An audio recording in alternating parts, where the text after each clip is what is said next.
Hélène, merci de nous recevoir parce que nous travaillons, comme tu le sais, sur un projet de plusieurs films de familles de résistants et notamment d'enfants de résistants, petits-enfants de résistants, sur le thème de la résistance en héritage. Alors, si j'en crois l'arbre généalogique qui est ici sous tes yeux, eh bien, tu es vraiment d'une famille de résistants, grand-père, grand-mère, père, cousin, etc.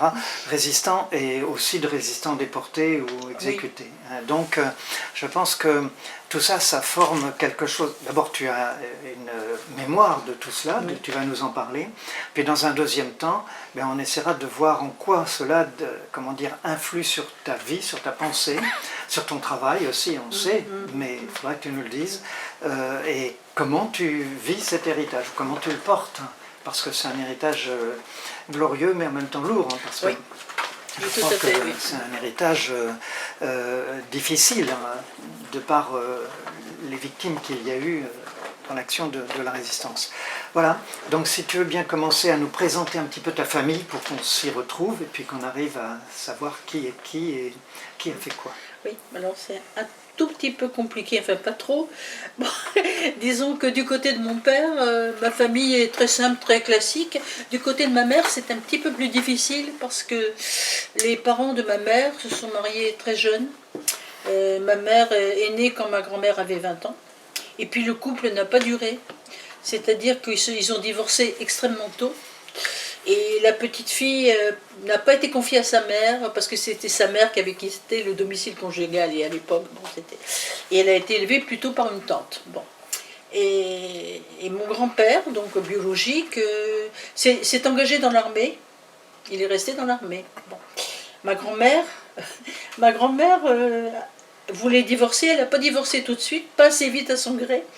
Et ma grand-mère s'est remariée sous l'identité de sa sœur. Ce qui est un petit peu étonnant, mais j'ai jamais su plus que ça, mais c'est certain, elle s'est remariée sous l'identité de sa sœur. C'est original, oui. C'est original. Bon. Et donc, tous les gens dont je vous parle, là, ont fait de la résistance, en fait. D'abord, oui, ils ont tous fait de la résistance. Si vous voulez, je peux vous parler des différentes sortes de résistance, parce que c'est un petit peu comme ça qu'ils sont dans ma tête. Mais juste une petite question. Ils étaient tous de la même région. Oui. Et presque. Quelle était cette région? Alors, parce que ça, c'est important. Pas tout à fait tous de la même région, mais majoritairement d'Amiens et des environs d'Amiens, la Picardie. Donc une région particulièrement difficile au niveau de la vie quotidienne et de la résistance. Oui. Alors, un deuxième pôle était à Lyon. À Lyon. Et il y a un troisième pôle qui était à Châtel-Guyon, près de Rion, en Auvergne. Hein, voilà. Bon, alors donc, je vais vous parler peut-être de mon grand-père biologique, le père de ma mère, parce que c'est aussi un cas un petit peu particulier. Lui était militaire, donc, à l'époque de la guerre. Et au moment de la défaite, il n'a pas rendu les armes. Il a disparu pour la famille, on ne savait plus du tout où il était. Et en décembre 1940, des gendarmes français sont venus trouver ma mère, qui travaillait à la préfecture, pour lui dire que son père était à l'hôpital d'Amiens, mort. Tué d'une balle dans la tête. Bon. Et bon, ma mère les a suivis et ils lui ont expliqué qu'il fallait qu'elle aille récupérer le corps pour l'enterrer et surtout ne pas trop en parler, ne pas dire comment il était mort. Parce qu'en fait, pendant tout ce temps-là, mon grand-père s'était caché, il allait d'un endroit à l'autre en Picardie, autour d'Amiens, et il tirait sur tous les Allemands qu'il rencontrait. Mais oui, mais... Donc il avait commencé à résister seul. Seul, mais absolument seul. Et bon, après, on a demandé un petit peu quand même des nouvelles à la famille, puisque ma mère n'était pas au courant du tout de ça. Et puis, on nous a dit, Adrien, il était devenu comme fou. C'est l'expression qu'ils ont pris. Il était devenu comme fou à la défaite. Oui, la résistance n'existait pas, mais lui avait commencé à résister. Mais lui avait commencé sans réfléchir, sans rien. Je pense qu'il aurait fait un bon maquisard et que c'est dommage qu'il soit... Bon. Et voilà, donc la première chose... Donc il aurait été tué par des Allemands? Oui, il paraît, oui. Ah. C'est ce qu'a dit la police française. Oui. Mais que les Allemands ne voulaient pas trop que ça se sache qu'il y avait de la résistance. Et on a dit à ma mère qu'il fallait qu'elle n'évente pas trop les choses parce que le village où on l'avait retrouvé pouvait risquer des représailles. Ah oui. Donc il a été enterré dans un petit village de la Somme. Les Allemands ne voulaient pas encore avoir cette image qu'ils ont eue. Ils essayaient au début de préserver une image douce. C'est ça, oui, oui. Ouais. Ils ne voulaient pas entendre parler de gens qui leur auraient résisté.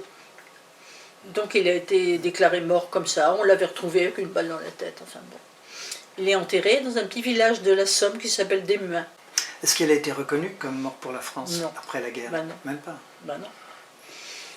Ben non, parce que ma mère a écouté la police française et qu'elle a... Et puis bon, c'est vrai que c'était un cas de conscience. Est-ce qu'on allait mettre des gens du village en danger, hein, c'est ça. Mais après la guerre? Bah, on a laissé un peu tomber, on a d'autres choses, je pense.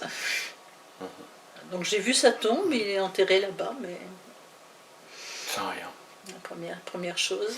Oui, ce serait intéressant d'enquêter un petit peu parce que est-ce qu'il, enfin c'est une hypothèse, mais est-ce qu'il n'aurait pas été tué par la police française pour éviter les ennuis avec les Allemands?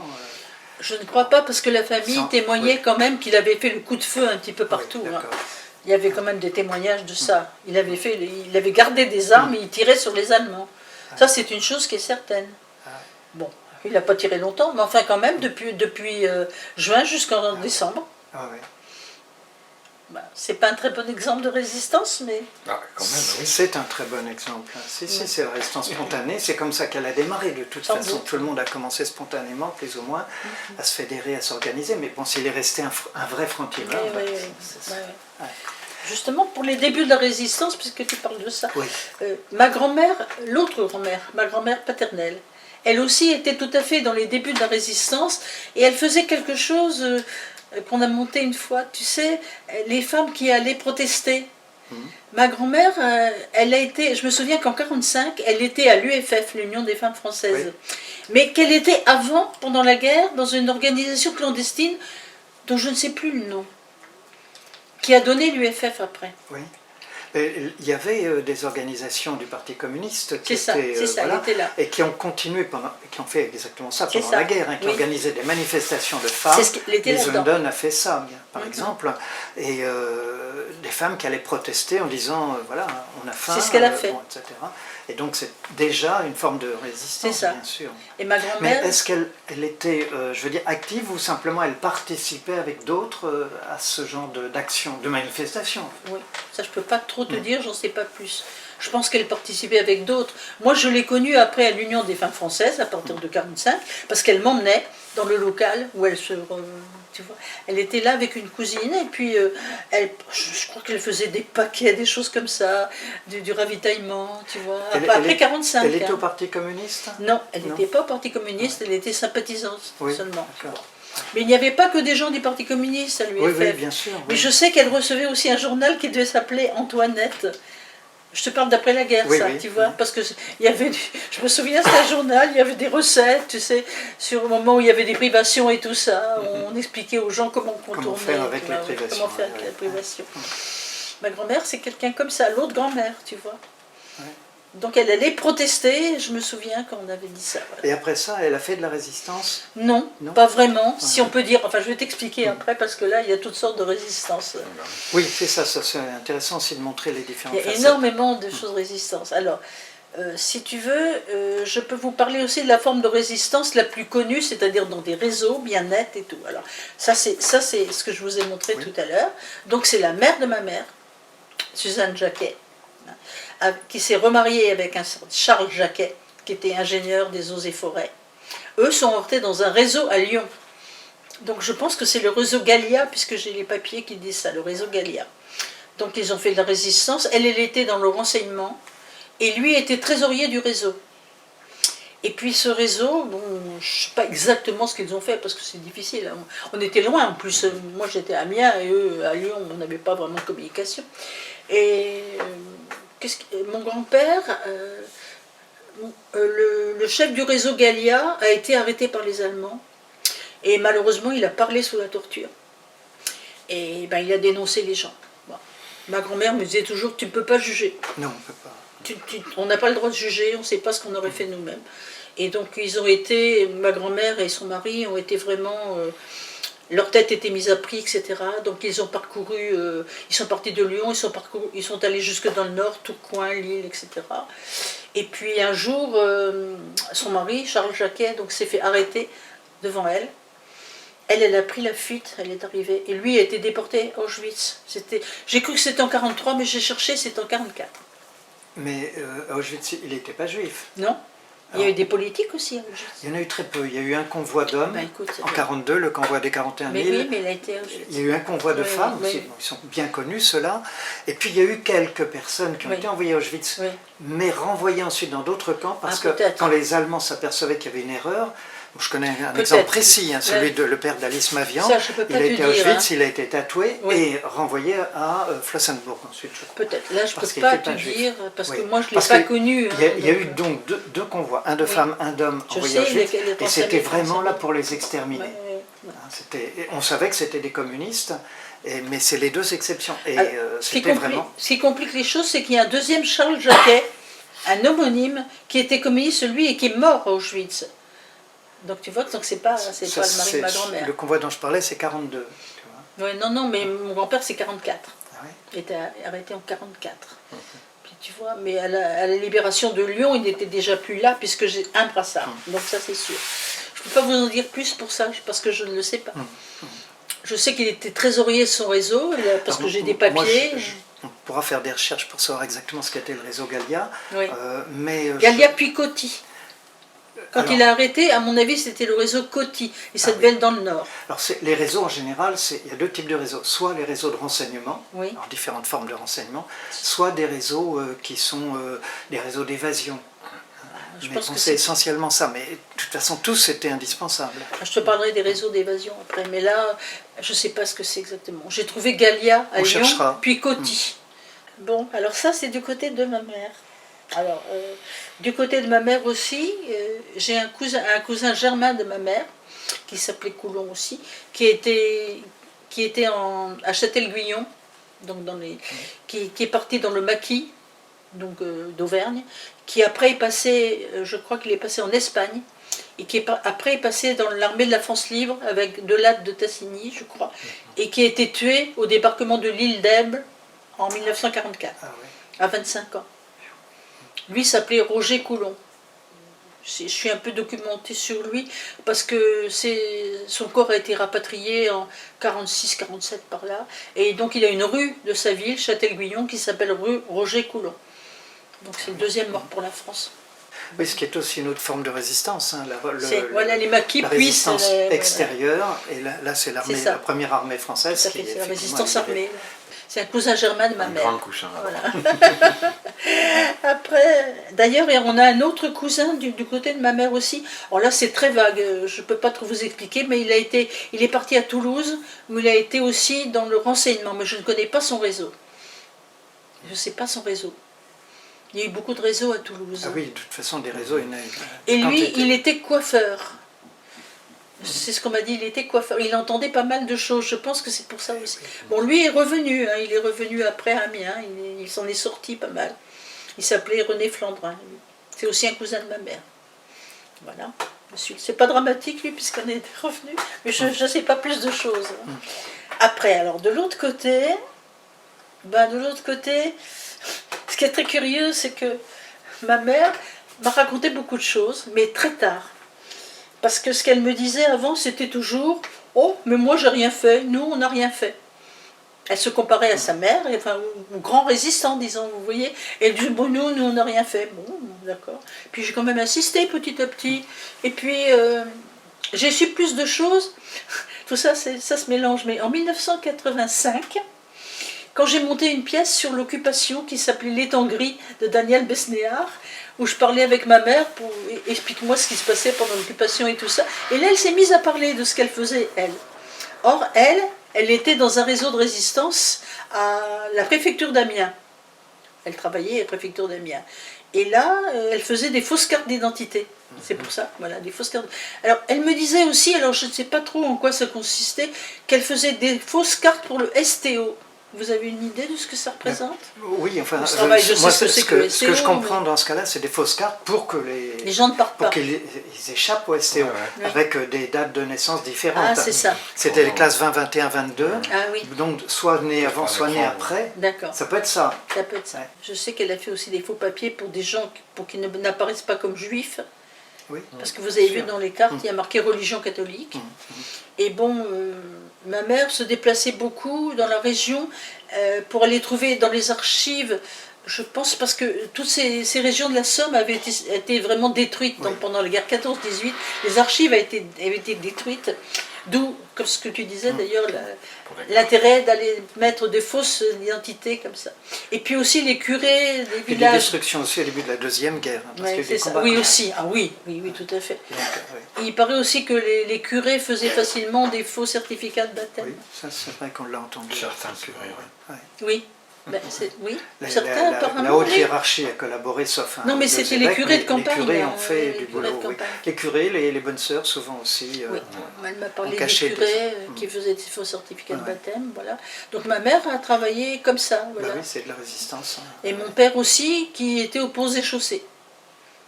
Enfin, ils travaillaient un peu ensemble. C'était presque à côté, à Amiens, vous avez la préfecture d'un côté, les ponts et chaussées de l'autre.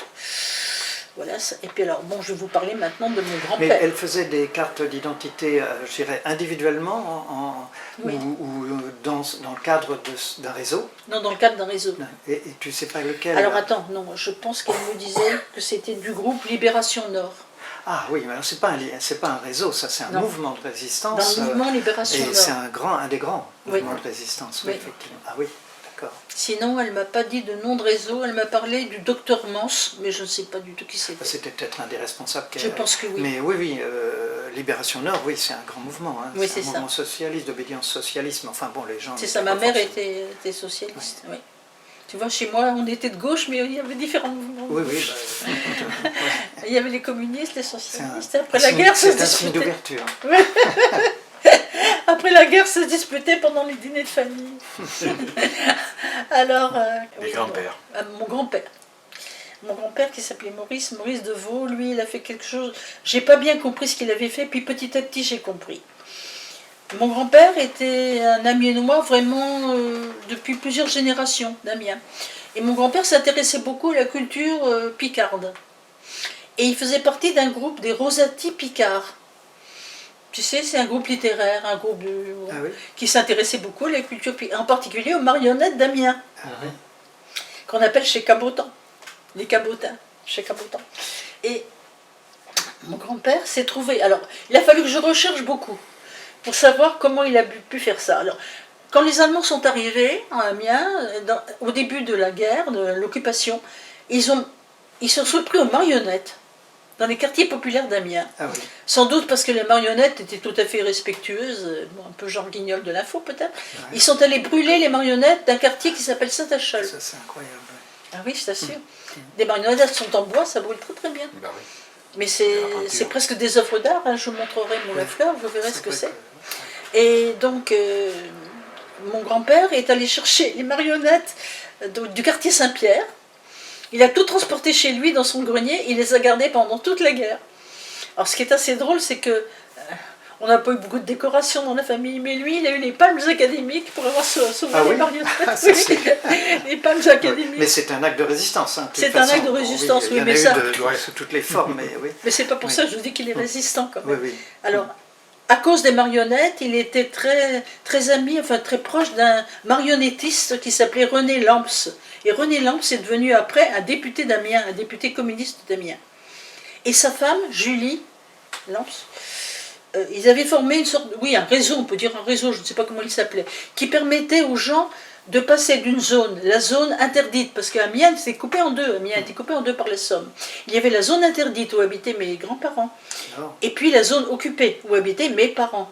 La zone libre ou interdite? Interdite, oui. Oui, oui. Mais alors, au nord, c'était la zone interdite. Ouais, ouais, Mes ouais. grands-parents étaient là.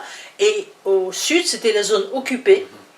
Et il y a, alors, mon grand-père, dans ce réseau-là, faisait passer des clandestins et des familles juives. Et il y a eu beaucoup de gens qui sont passés comme ça. Alors, j'ai su ça par ma mère. Je lui ai dit, comment ils faisaient? Les ponts étaient gardés par les Allemands. Oui, mais ils passaient par les ortillonnages. Ce sont oui, des avec canaux, les vous barques savez, et avec des des jardins, etc. ortillonnages. Et du coup, c'est vrai que je me suis souvenu qu'ils étaient très amis avec des ortillons.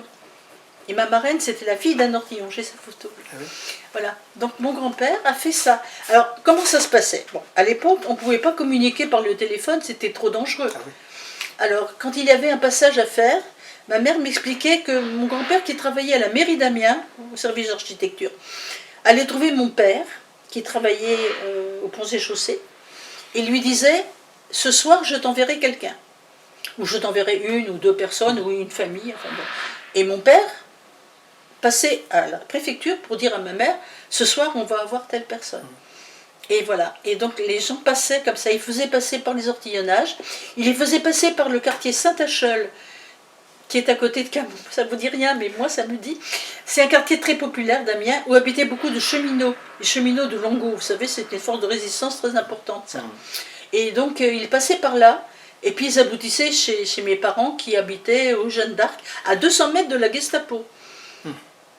Et puis, bon, les gens passaient la nuit, mangeaient bien sûr, et passaient la nuit chez nous.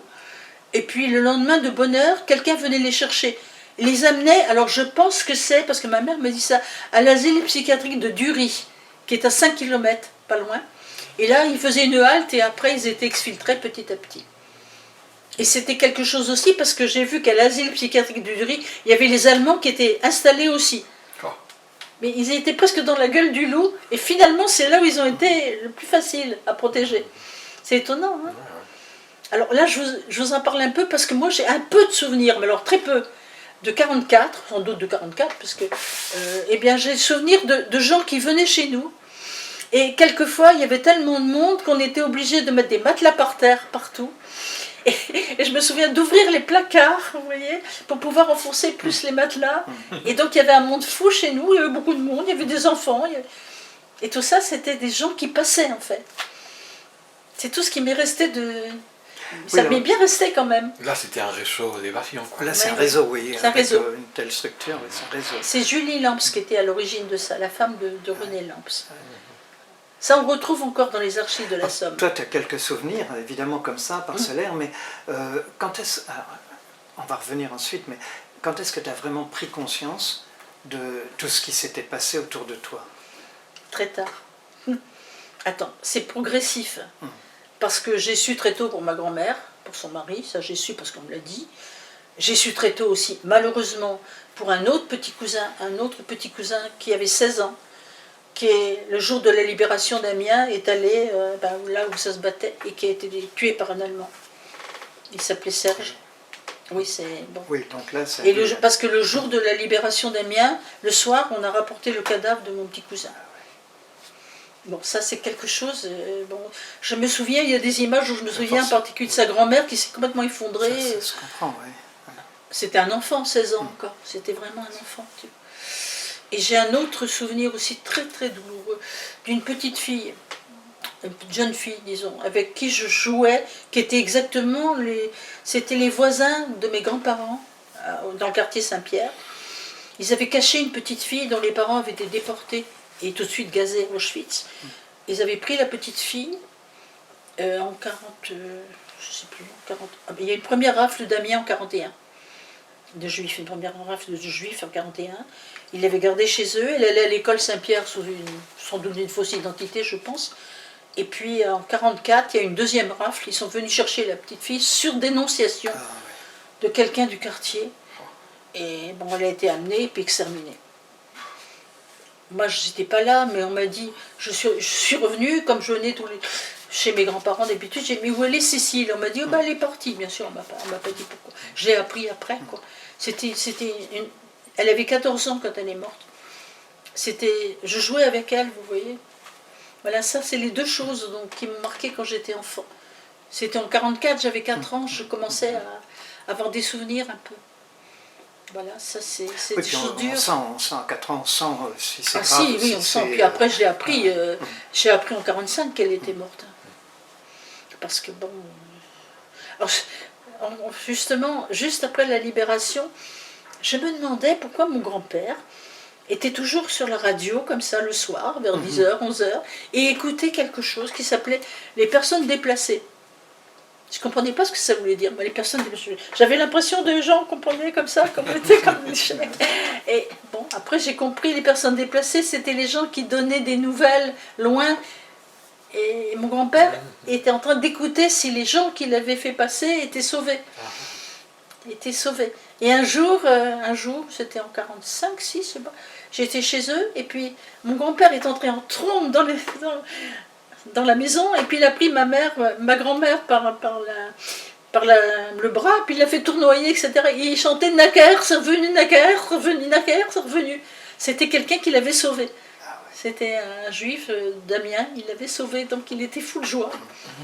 Ça commence par la folie douloureuse, et après la folie joyeuse. Naker, c'est revenu. Je me souviens de Naker, c'est revenu. Oui. Il y avait 2 grands amis, c'était Naker, c'est Matifa, je me souviens. Ils s'en sont sortis tous les 2. C'était... On ne peut pas imaginer hein, ça, c'est difficile. Hein. C'était une période extraordinaire. Quoi, vraiment, Ah oui, dans tous les sens du terme. Hein. Extraordinaire de douleur, parce Oui, que oui. vraiment, quand des jeunes mouraient comme ça, c'était terrible. Et puis des joies absolument inespérées aussi. Et puis de courage aussi, parce que des gens, tu nous parles de gens qui étaient des gens ordinaires et qui sont devenus Oui. des héros Oui. de la résistance sans même en prendre conscience. Bah, sûrement. tu vois, dans ma famille, on m'en a pas parlé pendant très longtemps. L'histoire de mon grand-père qui faisait passer des gens, je l'ai su, mais très très tard. Alors justement, est-ce que parmi tous ces acteurs de la résistance, ils ont, tu as des traces de reconnaissance de leurs actions de résistance? Non. Je n'ai pas. Je n'ai pas, sauf... Parce que ça c'est intéressant aussi, parce qu'on estime avec les cartes de combattants volontaires de la résistance qui ont été données, je enfin, n'ai que ceux distribuées, qui sont mais il officiels. faut à chaque fois, fallait que ce soit vérifié, etc. Il fallait être résistant depuis 6 mois avant le débarquement et que ce soit attesté. Bon, il y a 400 000 cartes qui ont été distribuées. Alors, on peut dire que c'est pas beaucoup, mais ça fait quand même 400 000 sur 40 millions d'habitants. C'est énorme parce que c'était tous des gens qui prenaient les mêmes risques, quel que soit le grade de l'action. Mais ce que tu nous dis là, c'est que finalement, il y en a beaucoup plus. Oui. Qui n'ont pas été qui comptés. n'ont pas Non, été parce qu'ils comptabilisés. Mais ils ne se parce sentaient que, pas comme des voilà, résistants. et ils n'ont pas été demandés non plus, Oui, peut-être. ils n'étaient pas à la parce que montagne, oui, c'était pas... Mais ils se sentaient pas comme les des actions résistants. individuelles, bon, d'accord, on fait passer quelqu'un à la limite, même tout seul, j'ai connu des cas, mais tous ces gens qui étaient quand même dans des réseaux, ils auraient pu demander à être reconnus comme résistants. Ils n'avaient pas Ce qui envie. montre que quand même, hein, Ils n'avaient pas il envie. y avait un fond de résistance. ils n'avaient pas envie, ou ils peu connu. n'avaient pas... Non, non, ça Ils avaient peur de ne pas avoir la reconnaissance. Non, ils n'avaient pas peur de ça. Je pense qu'ils n'avaient vraiment pas envie.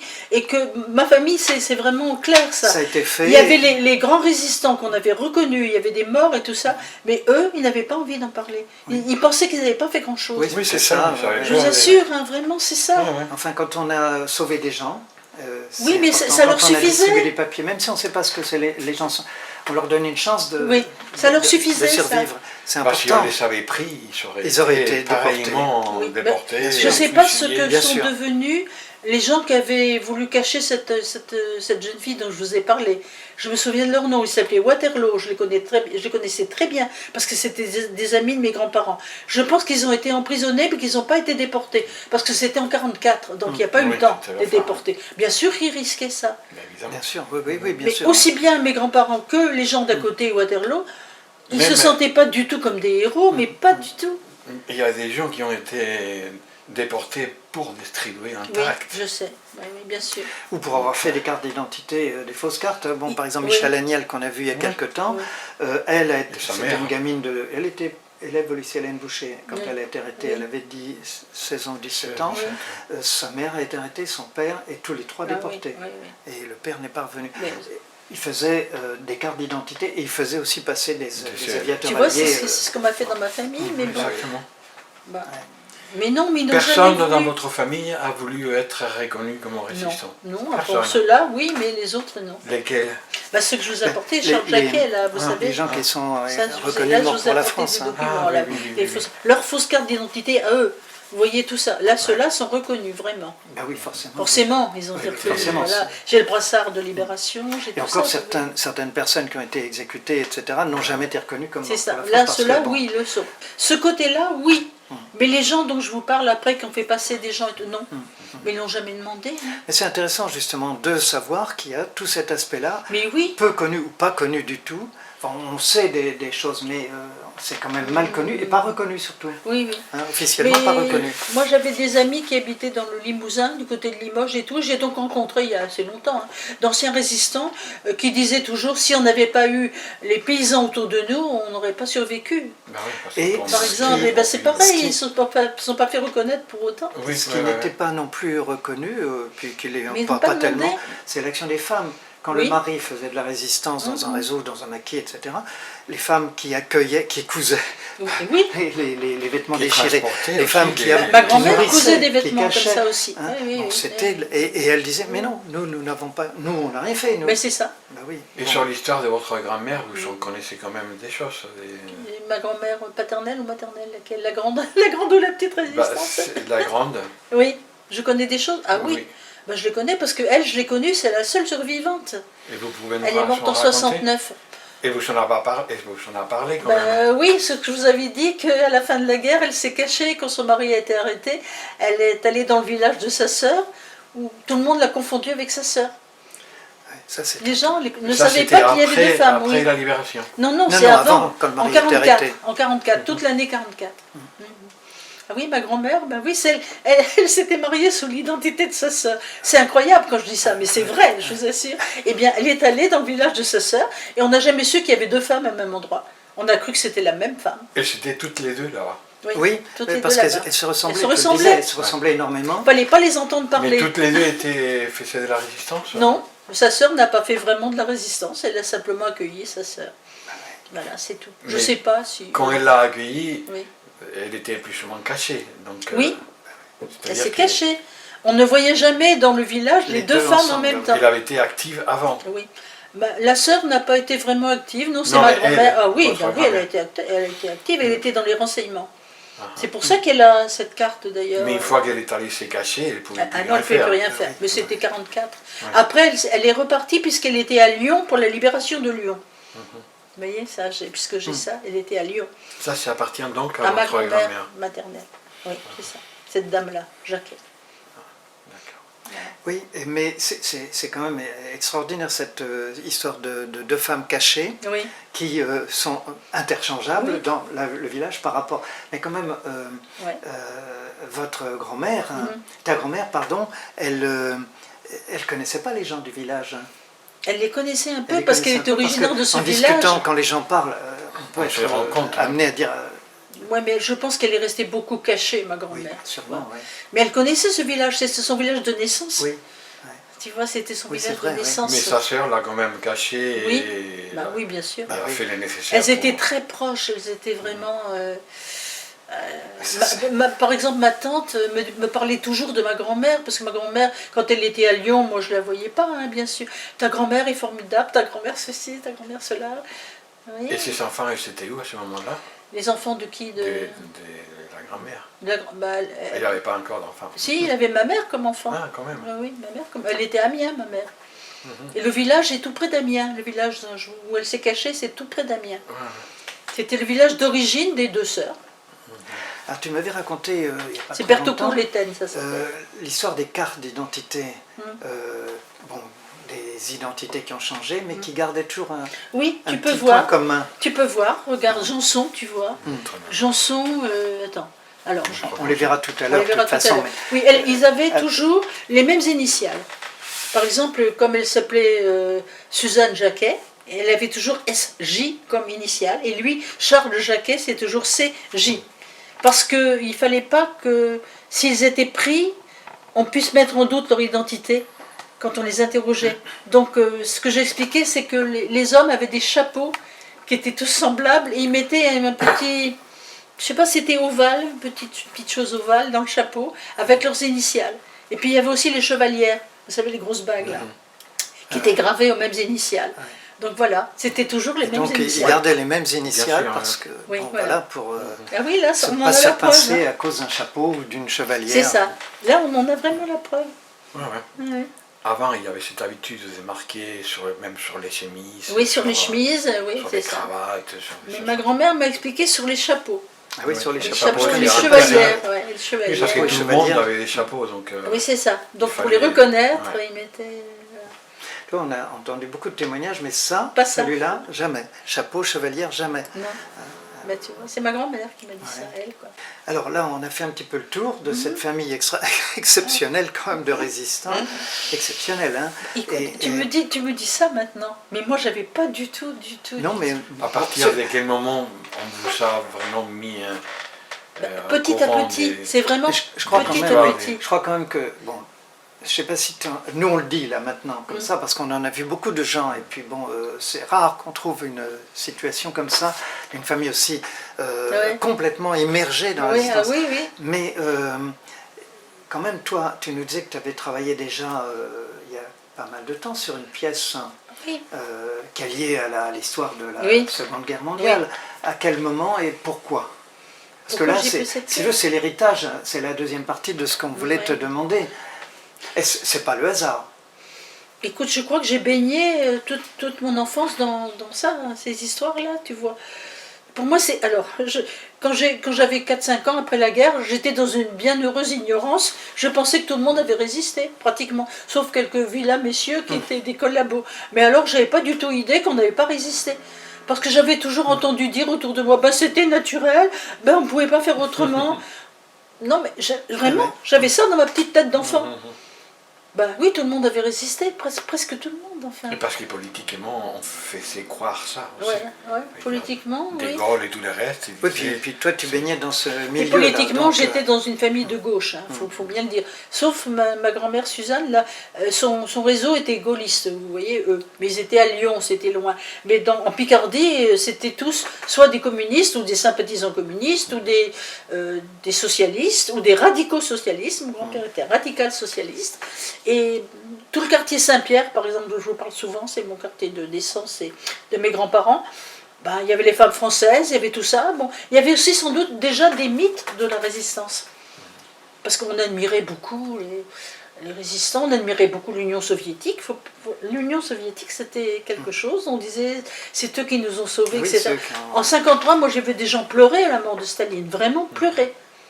On ne peut pas leur en vouloir. Oui, ils connaissaient pas l'histoire. Et on ne peut pas leur en vouloir.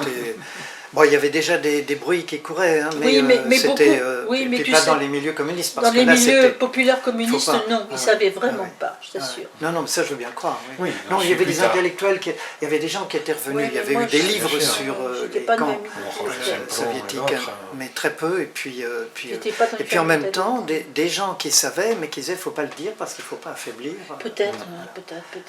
Mais par exemple... Ce qui se comprend dans le contexte. Par exemple, le mari de la sœur de ma grand-mère dont je vous ai parlé, mon oncle, donc, était communiste. Il n'avait pas supporté le pacte. Le pacte, voilà. Et son fils, donc mon cousin Kléber, s'est enrôlé volontairement à 17 ans pour faire la guerre en 1939. Puis il a été prisonnier tout de suite, lui. Mais du coup, il avait été mis en quarantaine dans son village, mon oncle Pingrenon, Léonard Pingrenon, qui était un très brave homme, parce que justement, il n'avait pas accepté le pacte. Et aussi parce qu'il se levait quand on jouait la Marseillaise. Ah oui? Non, mais c'est des petites choses, mais c'est vrai. C'est intéressant, ouais. C'est vrai, vous voyez. Donc là aussi, c'était des communistes. C'est pour ça que j'ai vécu dans presque une sorte de mythologie, on va dire. Vous voyez? Puis petit à petit, ça c'est quand ma mère m'a parlé que j'ai commencé à comprendre mieux. À quel âge vous soyez? Alors ma grand-mère, la résistante, là, est morte en 1969. Mais ma mère n'est morte qu'en 2001. Donc j'ai eu le temps, entre-temps, de pouvoir lui poser des questions, etc. C'est elle qui m'expliquait comment elle faisait, tout ça. Parce qu'avant, elle n'avait rien dit. On avait l'impression que tout le monde avait résisté, que c'était pas compliqué. Et je pense que je l'ai dit déjà, Yves, tu sais, à chaque fois que je demandais aux gens, mais pourquoi vous avez fait ça? La même réponse était, on ne pouvait pas faire autrement. Je pense que tout le monde a dit ça, non?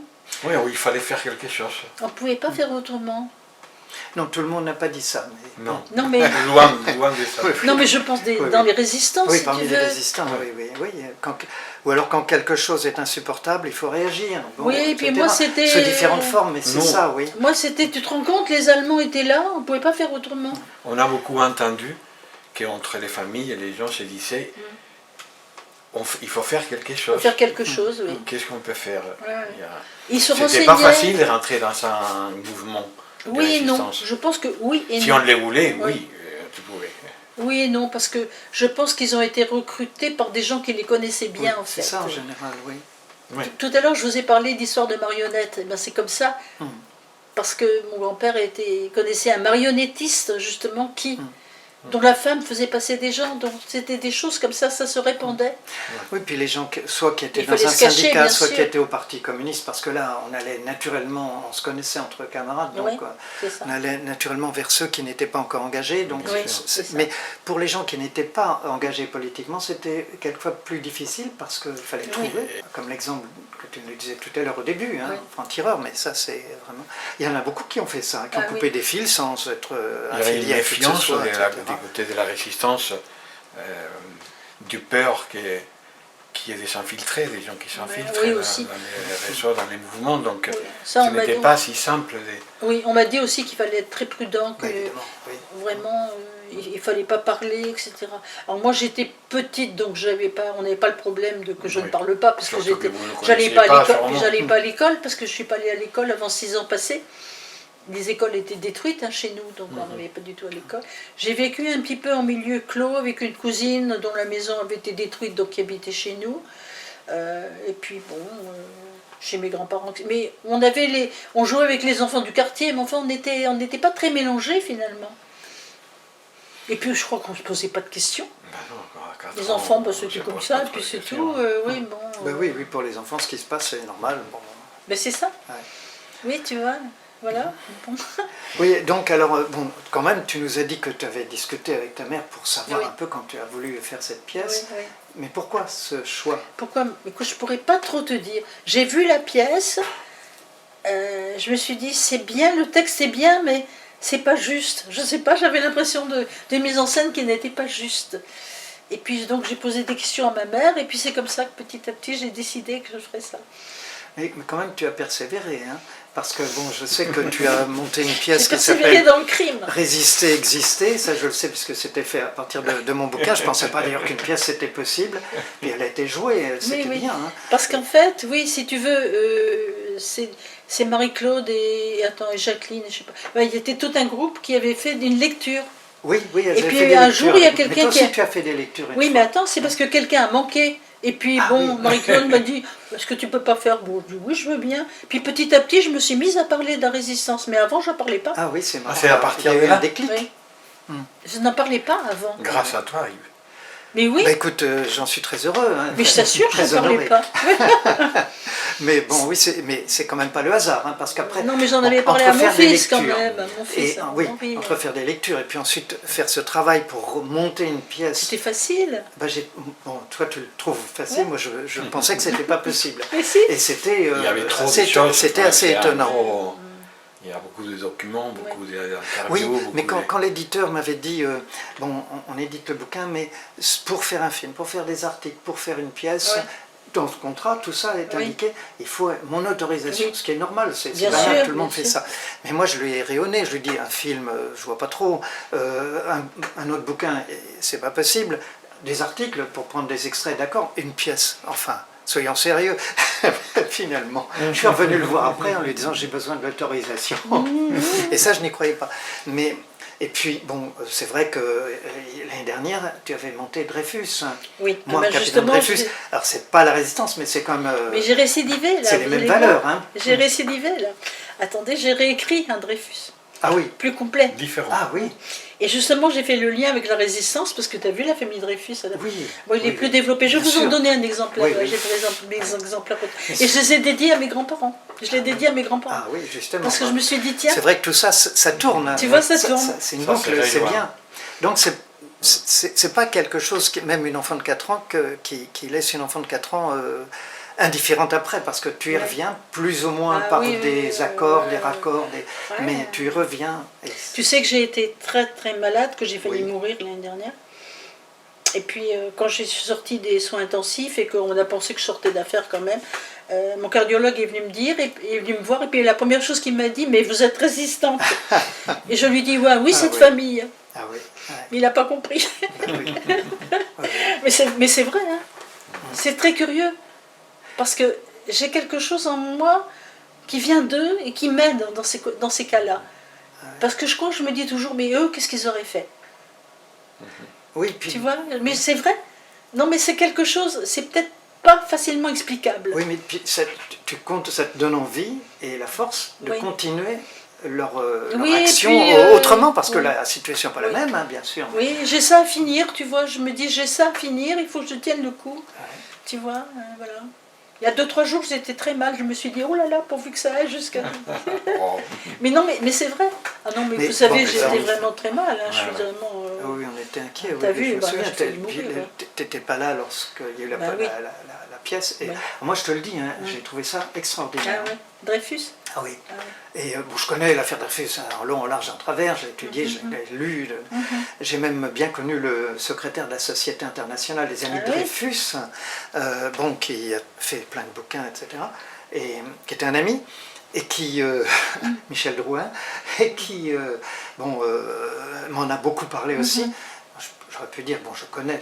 Je me suis vraiment régalé à entendre ça. Tellement c'était percutant, toi. Ouais, c'était bien, c'était pas long, c'était... Non, c'est pas long. Et donc, je crois qu'il faudrait la remonter. Écoute, là, j'ai fait un truc un peu plus développé que j'aimerais bien remonter, mais tu sais comme c'est difficile de faire les choses. Parce que on viendrait l'enregistrer. Oui, mais bon. Ah oui. Ouais. Non, Moi, c'est je- vrai. Hein, ce Moi, serait je la laisse libre de droit et tout, tu sais. Oui, parce que c'est quand même dommage. Ça a été joué une fois. Oui. Ça a été Non, non, joué- plusieurs fois. Ah, plusieurs fois. Ça a été joué en particulier au musée Dreyfus-Zola, tu sais. Ah oui. Au moment Ah où oui, j'étais très malade, j'étais en effectivement. rééducation quand oui, ça a je l'ai été appris, joué, tu oui, vois. Oui. oui. Mais bon, c'est vrai que ce C'est serait la bien. nouvelle pièce que vous savez Elle est monter. là, moi je vais vous la passer, je vous en ai gardé Mais un elle exemplaire. va être jouée. Je sais pas. Mais ce serait bien parce que nous on filmerait et puis ouais. on a maintenant, Mais là, si j'ai tu pas. veux, maintenant c'était pas le cas quand on a fait, quand tu as fait exister, résister, tout ça. Ouais. Maintenant on a un réseau de diffusion. Ah, tu c'est vois. bien. Oui. Et donc bon, ça serait bien.